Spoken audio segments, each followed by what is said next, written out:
Avoidants often shut down, give you one-word answers, or act like your feelings don't exist. But beneath those walls, many of them are silently craving the right kind of connection.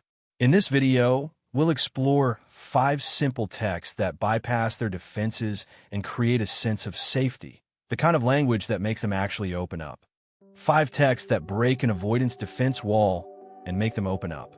Avoidants are some of the most confusing people you'll ever emotionally engage with. They shut down when you try to connect, give you one-word responses when you're trying to have real conversations, and often make you feel like you're talking to a brick wall. But here's the twist. While they may act completely unreachable on the surface, that doesn't mean they can't be reached.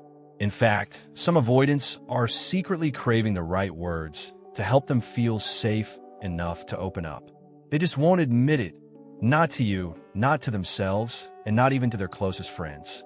It's like they're in a private emotional war, craving connection but terrified of being seen as weak or needy. If you've ever walked away from an avoidant thinking there was no way to get through to them, this video might make you reconsider. The first text that breaks an avoidance defense wall is the non-threatening observation. Here's what you do. Instead of asking direct questions about their feelings, you simply observe something about their behavior without making it about you. For example, instead of texting, "Why are you being so distant?" you text, "I notice you've been working late a lot lately." That must be exhausting. This works because avoidants feel safe when they're not being emotionally cornered. They panic when they feel like they're being asked to explain their inner world, but they relax when someone simply notices their external reality without demanding an emotional response. The key is to make it about their experience, not your feelings about their behavior. When you text, "You seem stressed about that project," instead of "You're ignoring me because of work," you're giving them permission to share without feeling trapped. Their brain doesn't go into defense mode because you're not asking them to be vulnerable. This creates a small crack in their wall because for the first time, someone is paying attention to their world without trying to extract emotions from them. They might actually text back and tell you more about what's happening because sharing facts about their stress feels safer than sharing feelings about your relationship. The second text that breaks an avoidance defense wall is the appreciation without expectation. Here's what this looks like.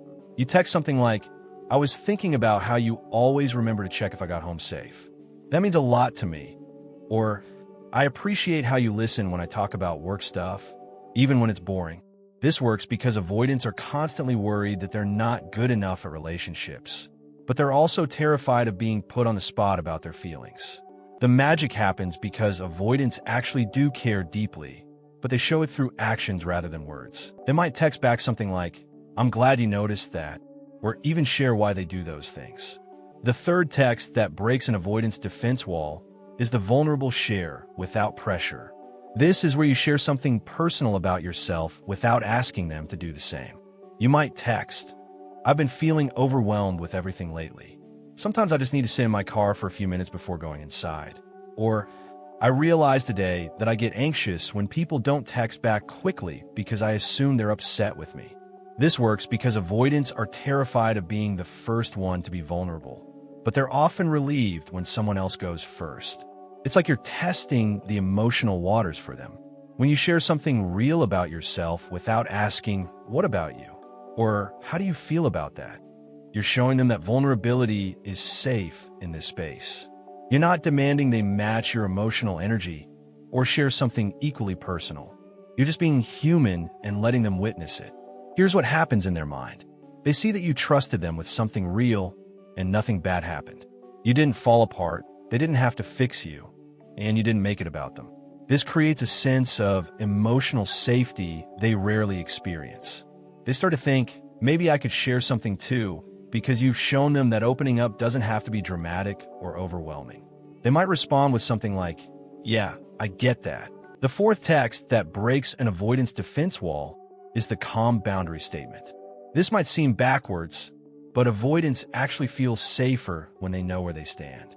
You text something like, "I'm going to give you some space to figure things out. I'll be here when you're ready to talk," or "I need some time to process this conversation.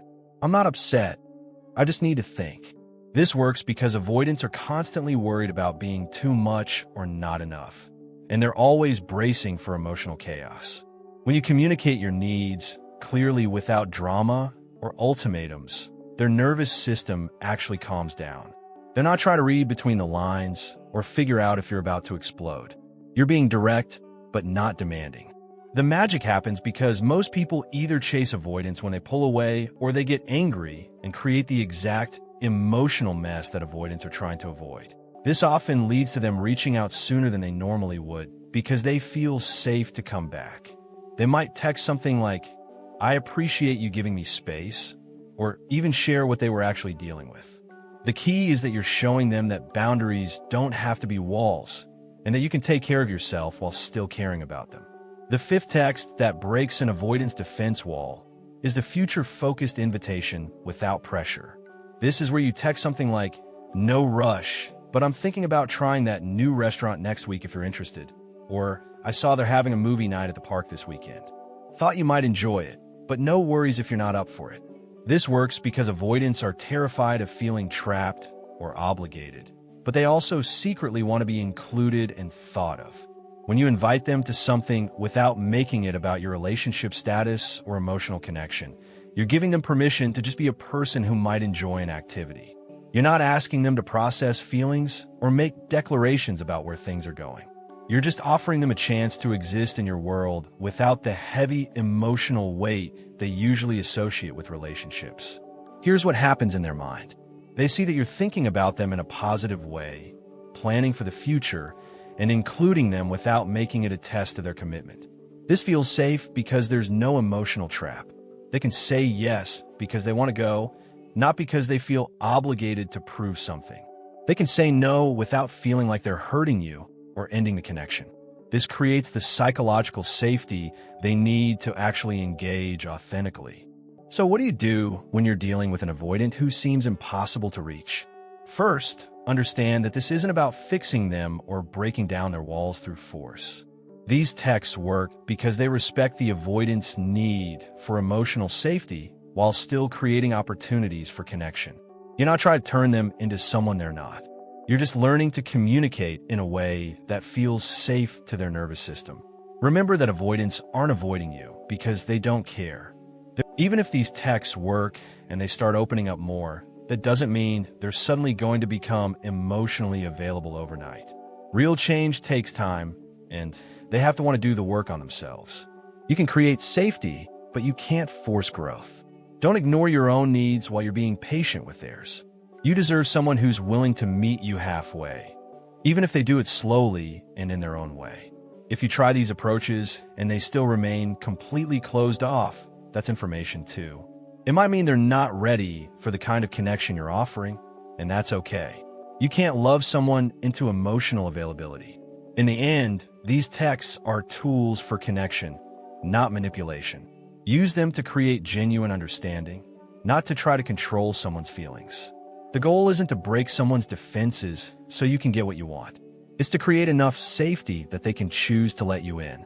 And if they don't choose that, even when you're communicating in their language, then you have your answer about where they are in their journey.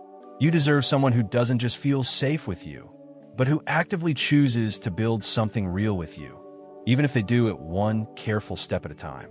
These 5 texts aren't tricks or manipulations. They're simple shifts in language that create safety where avoidants usually feel pressure. When someone avoids closeness, it doesn't always mean they don't care. Often it means they fear what intimacy will demand from them. These texts work because they remove the pressure and show them that being around you can feel calm, safe, and human. But remember, even if these texts break through the walls for a moment, it doesn't guarantee consistency. Progress with avoidance often comes in small steps, not big leaps, and sometimes they may still choose distance. That's not a reflection of your worth, but of where they are in their own journey. So use these messages not as tools to prove something to them, but as tools to give you clarity. If they start leaning in, notice whether it's genuine or just temporary panic. And if they stay closed off despite feeling safe, that's also your answer. In the end, you deserve more than cracks in someone's walls. You deserve steady love that doesn't make safety feel like a reward you must earn. The right person will not only feel safe with you, but will consistently choose to stay.